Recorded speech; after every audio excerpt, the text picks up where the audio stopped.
ఆంధ్రప్రదేశ్ ప్రజల కల సాకారం కాబోతోంది.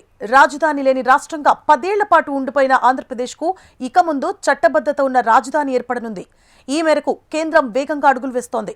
బడ్జెట్ పార్లమెంట్ సమావేశాల్లో ఆంధ్రప్రదేశ్కు అమరావతి చట్టబద్ధమైన రాజధానిగా గుర్తింపు పొందే అవకాశాలు మెండుగా కనిపిస్తున్నాయి.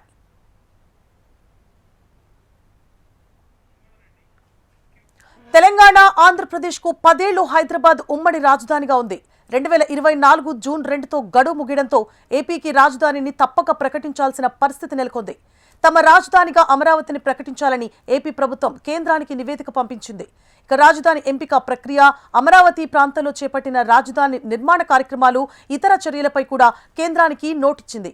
దీంతో ఏ తేదీ నుంచి అమరావతిని రాజధానిగా ప్రకటించాలో చెప్పాలని రాష్ట్ర ప్రభుత్వానికి కేంద్ర హోంశాఖ సూచించింది. 2024 జూన్ 2 నుంచే వర్తింపచేయాలని రాష్ట్రం విజ్ఞప్తి చేసింది. రాష్ట్ర ప్రభుత్వం ఇచ్చిన నివేదికను పరిశీలించిన కేంద్ర హోంశాఖ నోడల్ ఏజెన్సీగా అమరావతిని ఏపీ రాజధానిగా ప్రకటించేందుకు చర్యలు ప్రారంభించింది. ఈ మేరకు సంబంధిత కేంద్ర మంత్రిత్వ శాఖల నుంచి అభిప్రాయాలను కోరింది. ఇప్పటికే పలు శాఖలు తమ అభిప్రాయాలు చెప్పగా పట్టణాభివృద్ధి, న్యాయ, వ్యవసాయ శాఖల అభిప్రాయాలు త్వరలో పంపాలని సూచించింది. మంత్రిత్వ శాఖలతో పాటు నీతి ఆయోగ్ అభిప్రాయాన్ని కూడా తీసుకోనుంది. ఈ ప్రక్రియను పూర్తి చేసి పార్లమెంట్లో బిల్లు పెట్టేందుకు కేంద్ర హోంశాఖ నోటు తయారు చేయడంలో నిమగ్నమైనట్లు సమాచారం. మొత్తానికి ఏపీ ప్రజల సుదీర్ఘ కళ ఇప్పుడు నిజం కాబోతోంది.